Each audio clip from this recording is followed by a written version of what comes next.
All right, as Tim mentioned, now for something completely different.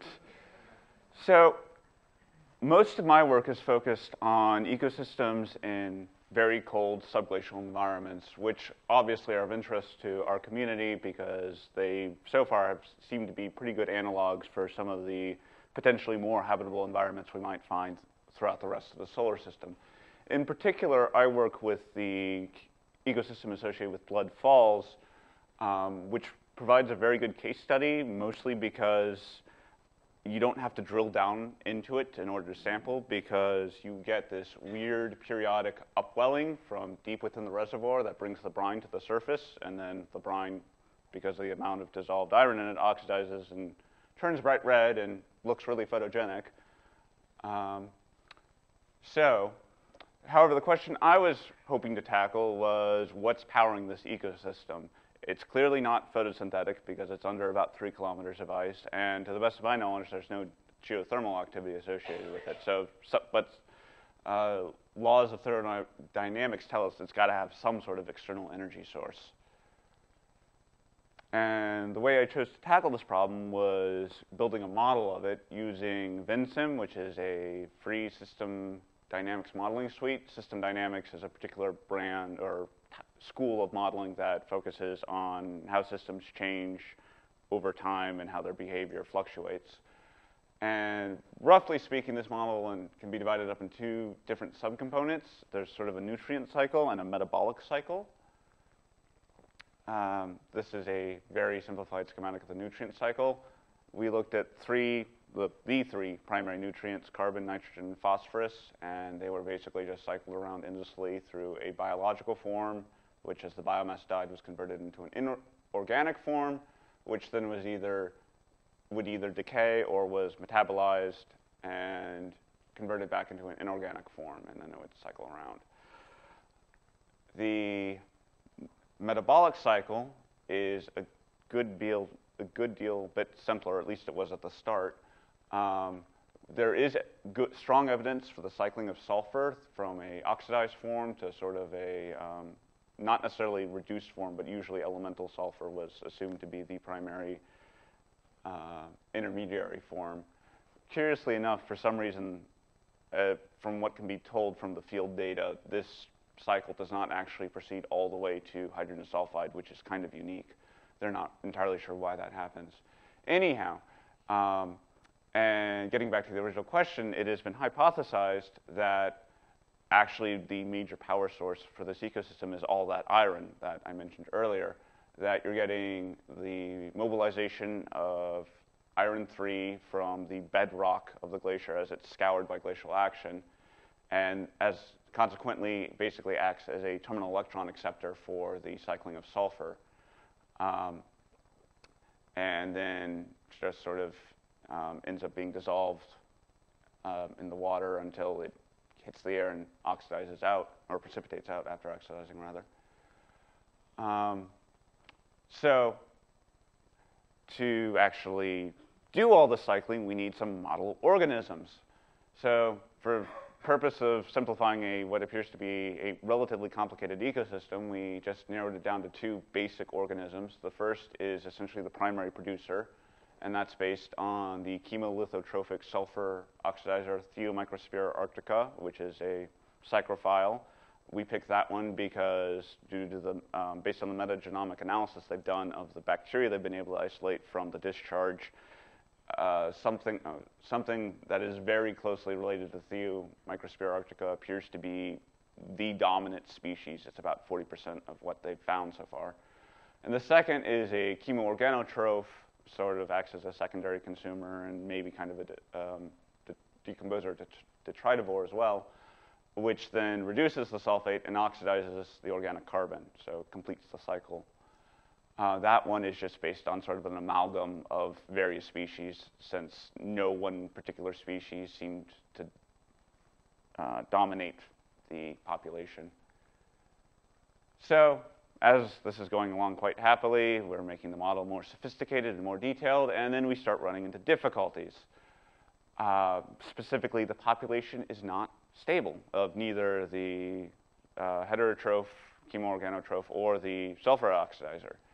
as either you tend to see two patterns of behavior. Either the population would crash right at startup and nothing would happen for the rest of the simulation, and that's usually when the death rate was relatively high, or it would grow very slowly, peak, overshoot, and then crash very slowly, and that was when the death rate was very low. Either way, you ended up with essentially no population by the end of the model, which, given that this particular ecosystem is thought to have been isolated for 3 to 5 million years, is probably not accurate, since if that were the case, there wouldn't be an ecosystem at this point. At least that's the thinking.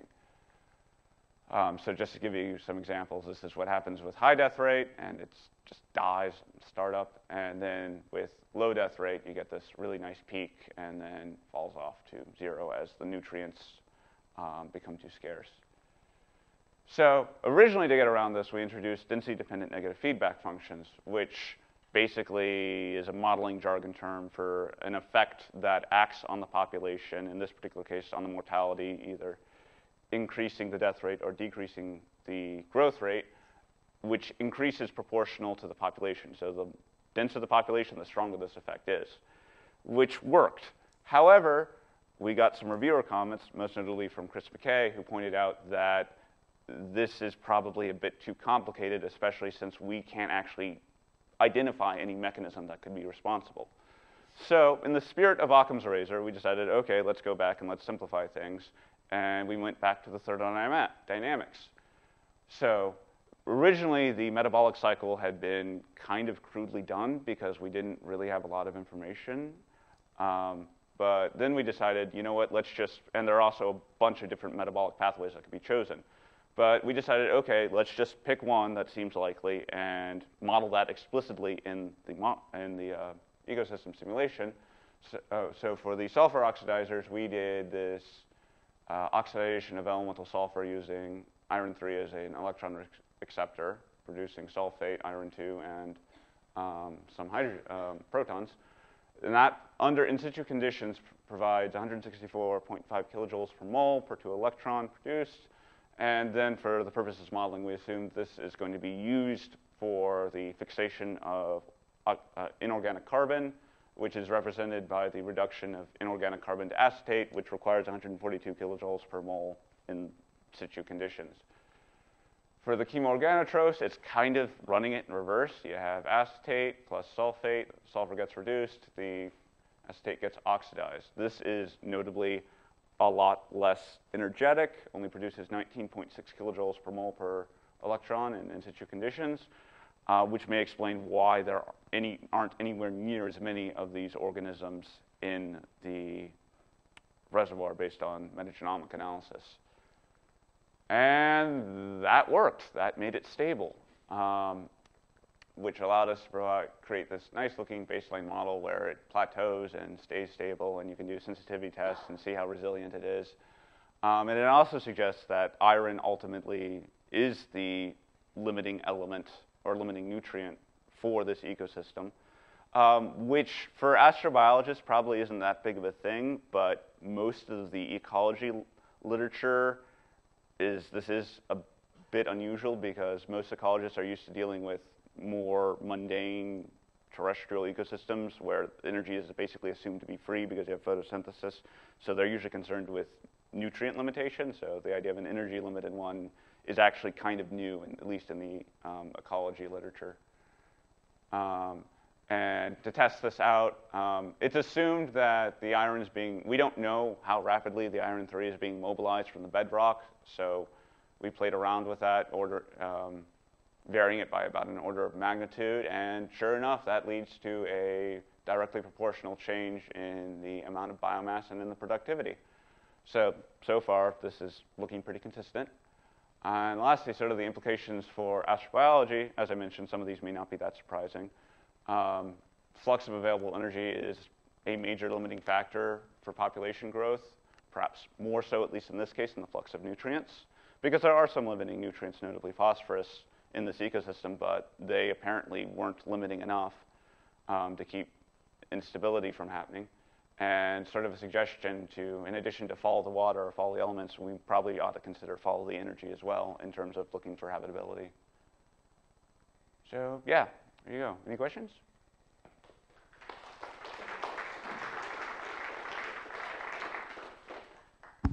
Any questions for Thomson? Okay. You guys keep making me go all the way down.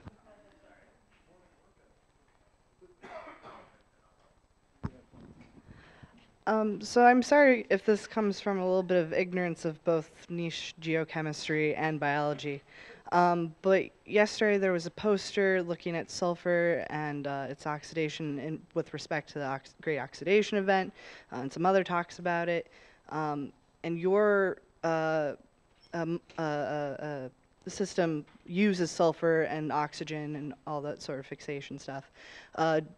Is your system something that would be old enough to have had implications in something like the Great Oxidation event? Probably not. This system is only about 3 to 5 million years old. It was formed during basically it was an uplifted pocket of seawater that eventually got frozen over. So probably not. I mean, it is a totally anaerobic system, or anoxic system rather, but I don't know. I honestly don't know enough about the sort of the prebiotic or early Earth literature to really confidently say this is a good analog. It's certainly worth looking into, but I can't say from authority that this is something we should really be looking for relevance.